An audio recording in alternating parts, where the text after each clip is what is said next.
I get the question all the time, what is Messianic Judaism? Well, Messianic Judaism is a worldwide synagogal movement of Jewish believers in Yeshua and non-Jewish who live a Jewish lifestyle, do Shabbat, the holidays, etc. And Messianic Judaism affirms that God has an ongoing, unbreakable covenant relationship with the Jewish people. It's the prophet Jeremiah that says in chapter 31 that the sun and the moon and the stars will fall out of the sky before Israel ceases to be a nation. And in the New Covenant, Paul echoes this in Romans 11. He says that for Israel, the gifts and the callings of God are irrevocable. It cannot be nullified. Jeremiah 31 also says that Adonai will make a new covenant with Israel, and he will put his Torah in their minds and in their hearts. And we know that this is fulfilled in Messiah Yeshua. So when a Jewish person comes to faith in Yeshua and embraces their Jewish heritage, there is something of an identity, of a calling and purpose as a believer that is realized, that brings a fullness and a blessing.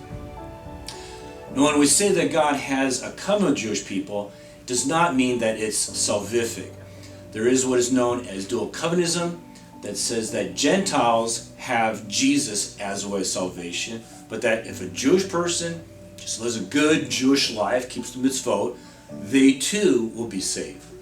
But yet Isaiah says that all of our righteousness are as filthy rags, that we all sin and fall short of the glory of God. But the scriptures say that Yeshua is the Messiah for all people.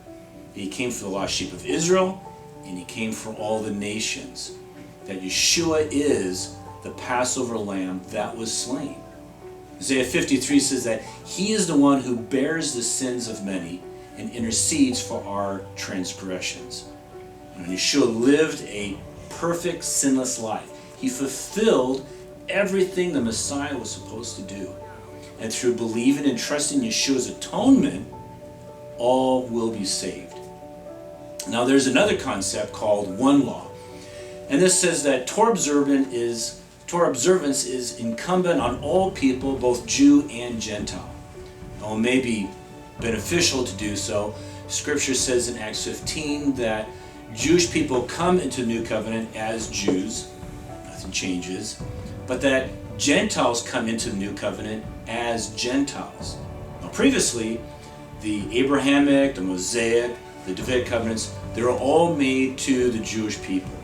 The New Covenant is to the Jewish people as well, but it extends and includes the Gentiles. It includes all of the nations.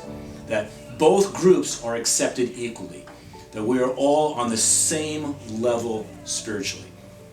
One is not better than the other. Yet there is still this ongoing Jew-Gentile distinction, which brings a sense of calling and purpose that is unique to each group.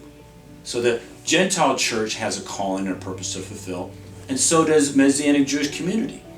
God's intention is for the two to complement each other as a unified body of Messiah and working together in God's economy of mutual blessing. And when that economy of mutual blessing reaches its fullness, it will bring, as Paul says in Romans, reconciliation to the world and life from the dead. That we, as sons and daughters of the God of Israel, are agents to bring healing and restoration to the world.